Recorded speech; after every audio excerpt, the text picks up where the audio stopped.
Assalamualaikum warahmatullahi wabarakatuh. Kesempatan kali ini saya akan mengajarkan bagaimana cara membuat atau menambahkan teks di bidang lengkung ya. Jadi kita buat, misalkan di sini saya akan contohkan membuat sebuah cincin ya, dua lingkaran ada dua. Ini kan bidang lengkung ya. Ini kan nanti kita menambahkan teksnya di sini. Misalkan saya buat diameter dalamnya 20, kemudian diameter luarnya 30 mm ini. Kemudian kita extrude boss saja.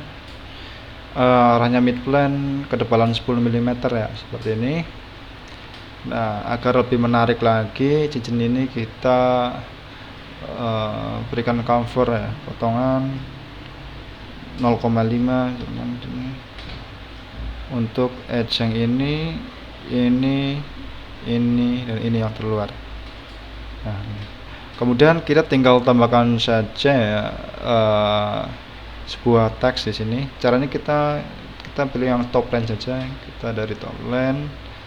Nah, kita buat line. Kita pilih yang midplane line buat tempat teksnya ya, seperti ini.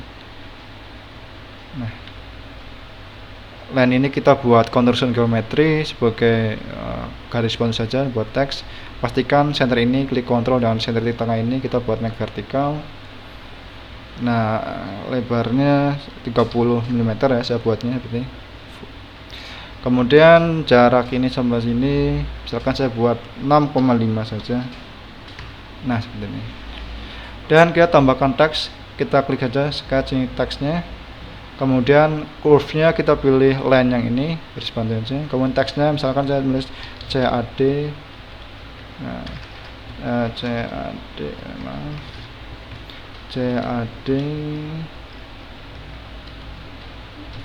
CAM, kemudian 23. Nah, misalkan saya masukkan teks seperti ini ya, CAD-CAM. Kemudian kita klik OK, exit sketch. Nah, kita tinggal gunakan fitur yang mana wrap ini ke atas. Nah, sketchnya sketch yang ini, yang tulisannya CAD-CAM. Kemudian face-nya kita pilih face yang ini, yang lengkungan ini, yang terluar cincinnya ya. Nah, seperti ini. Maka otomatis akan tulisan menempel sini, melengkung ke sini. Nah, di sini ada pilihannya ya. Di sini ada seperti huruf ke atas ya, huruf timbul.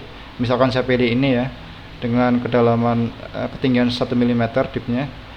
Nah, maka akan kedalamannya ini ya, timbulnya. Kemudian kita dapat editnya, edit feature. Misalkan kita naik timbul ke atas ya. Dan seperti ini. Sini. Tulisan teksnya timbul ke atas ya, maaf yang tadi itu bukan timbul ya, yang ini semacam potongan ke dalam 1 mm. Nah, seperti ini ke dalam, kita pilih yang ini aja. Kemudian agar tampilannya lebih menarik lagi ya, kita bedakan mana potongan teksnya, tulisan teksnya dengan ini. Caranya kita klik kontrol pada pose dan coveran, kita berikan warna, misalkan warna biru ya, seperti ini. Kemudian tulisannya wrap ini kita beri warna kuning ya, agar berbeda seperti ini. Dan klik OK. Nah, otomatis sudah membuat seperti ini sebuah tulisan di permukaan atau bidang yang lengkung. Terima kasih, semoga bermanfaat. Apabila saya terbuat kesalahan dan menyampaikan materi ini, saya beri maaf. Terima kasih. Wassalamualaikum warahmatullahi wabarakatuh.